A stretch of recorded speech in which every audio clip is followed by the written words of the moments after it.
Hello, hi guys, welcome to Vinayak believers classes. So students, आज काफ़ी दिनों के बाद मैं वीडियो लेकर आई हूँ। आज हम पढ़ेंगे पारिवारिक साधनों में समय व्यवस्थापन के बारे में। पारिवारिक साधनों का व्यवस्थापन कैसे करते हैं। पारिवारिक साधनों का एक बेसिक जो स्ट्रक्चर है वो मैं आपको बाद में करवाऊंगी, क्योंकि वो एक सिंपल सी बात है कि मानवीय और अमानवीय साधन होते हैं, ठीक है, जिसमें हम समय व्यवस्थापन पढ़ेंगे और आपके शक्ति व्यवस्थापन और फिर आपके धन व्यवस्थापन की बात करेंगे। आज हम समय व्यवस्थापन के बारे में पढ़ेंगे, जिसको कि हम बेसिकली टाइम मैनेजमेंट बोलते हैं इंग्लिश में, ठीक है। इंग्लिश में इसको हम बोलते हैं time management. Okay, time management करने का मतलब क्या होता है कि किसी भी काम को कम समय में पूरा कर लेना, मीन्स कि हमारे लक्ष्यों और उद्देश्यों की पूर्ति हो सके, ठीक है।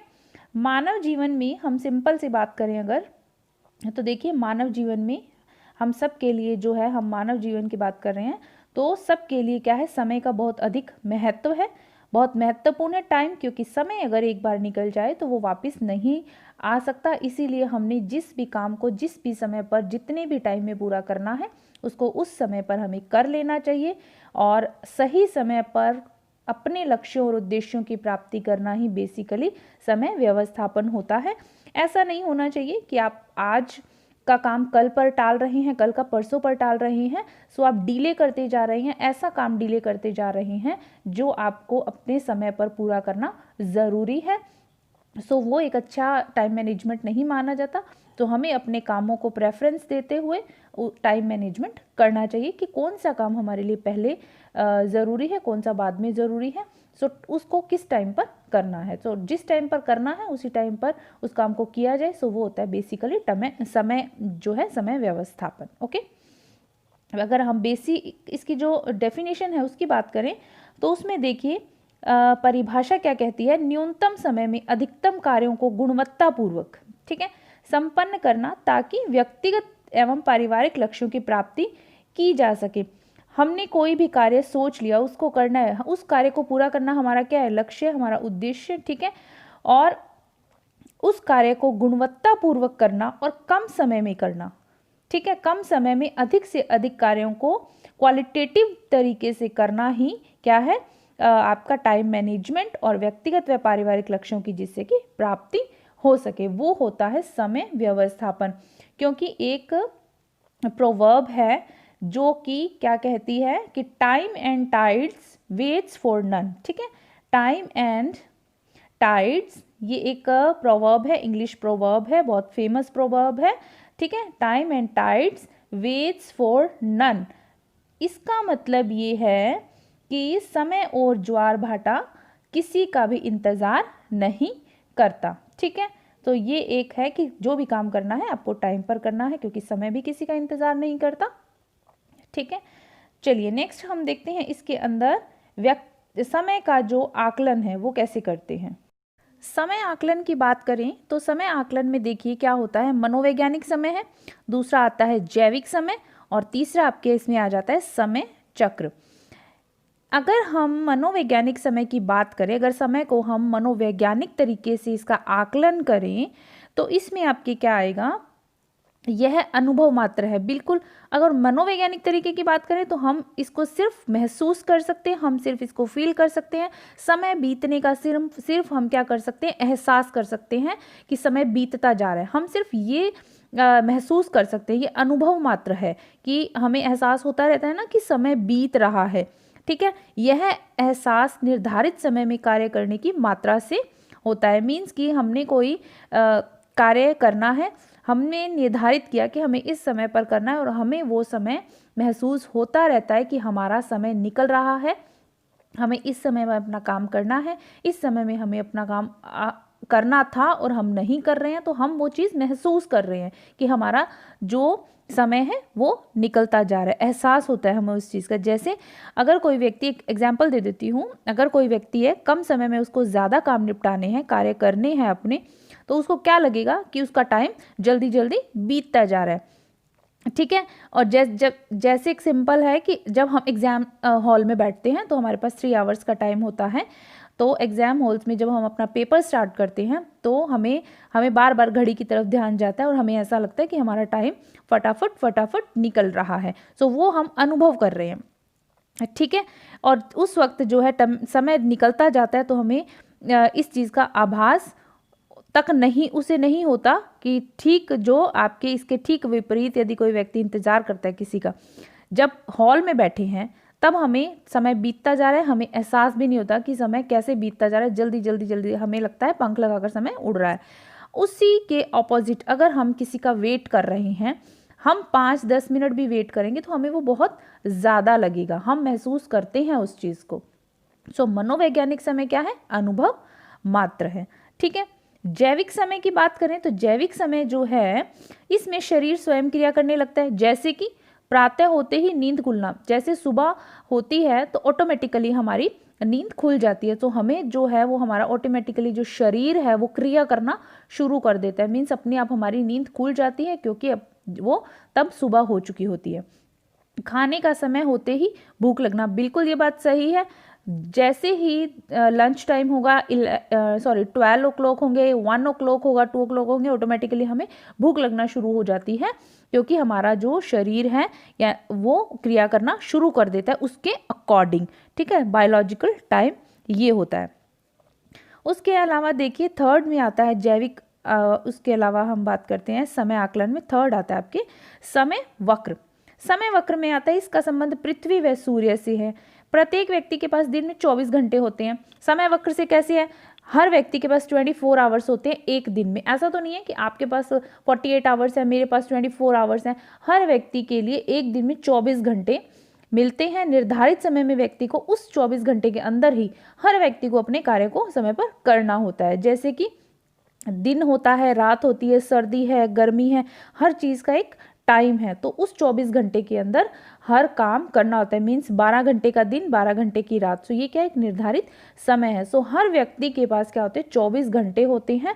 सो उसमें उनको निर्धारित समय में अपना काम करना पड़ता है। ठीक है, ये होता है आपके समय वक्र, जिसको कि क्लॉक टाइम बोलते हैं। ठीक है, नेक्स्ट में हम चलते हैं। इसमें आप देखिए समय के निर्धारक तत्व, समय को जो तत्व निर्धारित करते हैं वो उसकी अगर बात करें तो उसमें देखिए क्या आता है। फर्स्ट आ जाता है समय का मूल्य। समय मूल्य मीन्स कि टाइम की जो वैल्यू है उसको ध्यान में रखना। सभी कार्यों को समय पर करना मीन्स कि समय को वैल्यू देना, टाइम को वैल्यू देना। आपके पास अगर 24 घंटे हैं तो उस 24 घंटे के अंदर आपको जो काम करने हैं आप उन सभी कामों को क्या करेंगे? समय पर पूरा करेंगे। तो वो क्या होता है? आपका टाइम वैल्यू। ताकि न्यूनतम समय में यानी कि कम से कम समय में हम ज़्यादा से ज़्यादा कार्यों को कर सकें, व पारिवारिक लक्ष्यों व उद्देश्यों की पूर्ति की जा सके। हमें परिवार में रहते हुए हमने जो लक्ष्य या उद्देश्य बनाए हैं उन उद्देश्यों को हम कब पूरा कर सकते हैं? जब हम किसी काम को कम से कम समय में ज़्यादा से ज़्यादा निपटाएं। ठीक है, तो ये होता है आपका समय मूल्य मीन्स कि टाइम को वैल्यू करना। उसके अलावा आता है समय मानक। समय मानक में देखिए एक क्रिया को पूरा करने में कितना समय लगेगा यह निश्चित करना ही समय मानक है। मीन्स कि समय मानक में क्या आता है? आपको एक काम करना है, उस काम को करने के लिए आपको कितना समय लग रहा है। ठीक है, टाइम कितना लग रहा है। यानी कि अगर आपको मान लीजिए घर की अगर बात करें रूटीन में, अगर आपको बर्तन साफ करने हैं, बर्तन साफ करने में आपको रूटीन में 10 मिनट या 15 मिनट लगते हैं, तो ये निर्धारित करना कि 10-15 मिनट में आपको ये काम पूरा करना है। सो निश्चित करना ये कि आपको किस काम में कितना समय लगेगा। काम के टाइम के अकॉर्डिंग मीन्स कि आपका कोई काम ऐसा है जो जल्दी पूरा होने वाला है, कौन सा काम है आपका देर लगेगा, किस काम को टाइम लगेगा। तो ये होता है समय मानक, ये निर्धारित करना कि किस काम को कितना समय लगेगा। ठीक है, ये होता है समय मानक। उसके अलावा देखें समय क्रम। समय क्रम की बात करें तो दैनिक कार्यों को क्रम से करना, अर्थात कार्यों को ऐसा क्रम देना ताकि सभी कार्य निर्धारित समय पर बिना थके हुए पूरे हो सके। कैसे? दैनिक कार्य में क्या आता है? आपके डेली रूटीन के जो काम होते हैं उनको सीक्वेंस में करना, क्रम से करना।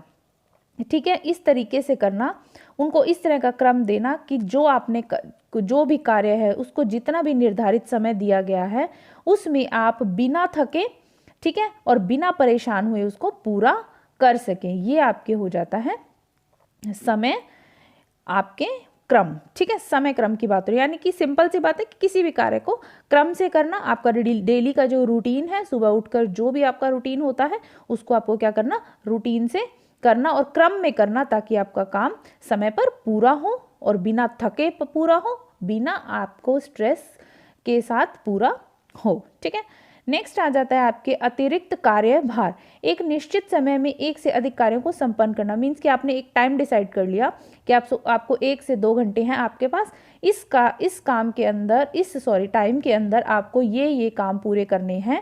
सो एक से अधिक कार्यों को एक निश्चित समय में, मान लीजिए आपने सोच लिया कि आपके पास 2 घंटे हैं, आपने 2 घंटे के अंदर ये 10-12 जो काम है या 4-5 जो काम है करना, वो होता है आपका अतिरिक्त कार्यभार, मीन्स कि समय शिखर कहलाता है। उसको क्या बोलते हैं? समय शिखर बोला जाता है। ठीक है, वो होता है अतिरिक्त कार्यभार, मीन्स कि एक निश्चित समय में ज़्यादा से ज़्यादा या अधिक कार्यों को पूरा करना। ओके, नाउ नेक्स्ट आ रहा है आपके कार्य वक्र। कार्य वक्र में किसी भी व्यक्ति के कार्य करने की क्षमता को कार्य वक्र से समझते हैं। कैसे? मीन्स कि कोई व्यक्ति है, उसको एक काम को करने में कितना टाइम लगा, जैसे कि मान लीजिए 2 व्यक्ति हैं। ठीक है, 2 व्यक्ति हैं, इस व्यक्ति ने एक काम को करने में 1 घंटा लगाया, इस व्यक्ति ने उसी काम को करने में 1 से 1.5 घंटा लगा दिया। तो इससे पता लगता है कि इस व्यक्ति की कार्य करने की क्षमता इस व्यक्ति की कार्य करने की क्षमता से क्या है? कम है। सो ये कौन चीज़ निर्धारित करती है? ये कार्य वक्र से समझते हैं कि व्यक्ति के कार्य करने की क्षमता जो है वो कितनी है। प्रतिदिन किए जाने वाले कार्य से भार के वितरण की जानकारी मिलती है, मीन्स कि रूटीन में जो भी कार्य करते हैं उससे हम इस चीज़ का अंदाज़ा लगा सकते हैं। ठीक है, कार्य वक्र बोला जाता है उसे। नेक्स्ट आता है जीवन चक्र। जीवन चक्र की अगर बात करें तो जीवन चक्र की विभिन्न अवस्थाओं में कार्य वक्र कार्य करने की क्षमता भी अलग अलग होती है। बिल्कुल ठीक बात है। जीवन चक्र मीन्स कि लाइफ साइकिल की बात हो रही है यहाँ पर। लाइफ साइकिल में देखिए 8-10 साल का जो बच्चा है उसका स्टेमिना अलग होगा, आपके जो अडल्ट हैं उनका स्टेमिना अलग होगा, जो उसके बाद आ जाती है एज उनका स्टेमिना अलग होगा, ओल्ड एज का स्टेमिना अलग होगा। सो ये बात यहाँ पर हो रही है कि हर जीवन चक्र में जितने भी लाइफ के साइकिल आते हैं, चाहे वो बाल्यावस्था हो, चाहे वो किशोरावस्था हो, चाहे वो शैशवावस्था हो, चाहे वो आपके प्रौढ़ावस्था हो, चाहे वो आपके ओल्ड एज हो, इस सब में व्यक्ति के कार्य करने की जो क्षमता होती है वो अलग अलग होती है, उनका जो स्टैमिना होता है वो अलग अलग होता है। ठीक है, नेक्स्ट चलते हैं विश्राम काल। विश्राम काल इसके अंदर आ जाता है कुछ समय के लिए कार्य के तनाव से मुक्त होना, मीन्स कि हम रेस्ट कब करते हैं? ताकि हमें कुछ समय के लिए किसी भी काम से हमें दिमागी रूप से और शारीरिक रूप से हमें आराम मिले, तो वो होता है हमारा विश्राम काल। ठीक है, यानी कि थोड़े टाइम के लिए हम किसी भी काम को करना बंद कर दें और अपने शरीर को आराम दें, अपने दिमाग को आराम दें, तनाव मुक्त रखें, वो होता है आपका विश्राम काल। ठीक है, उसके अलावा देखते हैं ये आपके जो मैंने आपको 8 पढ़ाए, ये थे आपके समय व्यवस्थापन के निर्धारक तत्व। ठीक है, जो हमने पढ़ा। उसके अलावा हम देखते हैं गैंट चार्ट। इसमें एक वर्ड आता है गैंट चार्ट, जिसका काम क्या है? समय मूल्यांकन के लिए, मीन्स कि समय को मूल्यांकन करना, उसके लिए जिस चार्ट की सहायता ली जाती है, मीन्स कि समय का मूल्यांकन किया जाता है, किस चार्ट से किया जाता है उसको बोलते हैं गैंट चार्ट। ठीक है, जिस चार्ट की सहायता से समय मूल्यांकन किया जाता है वो होता है गैंट चार्ट। इसके अंदर बेसिकली 3 कॉलम होते हैं। ठीक है, इस चार्ट के अंदर 3 कॉलम बनाए जाते हैं, 3 कॉलम होते हैं। फर्स्ट और सेकंड कॉलम क्या डिसाइड करता है?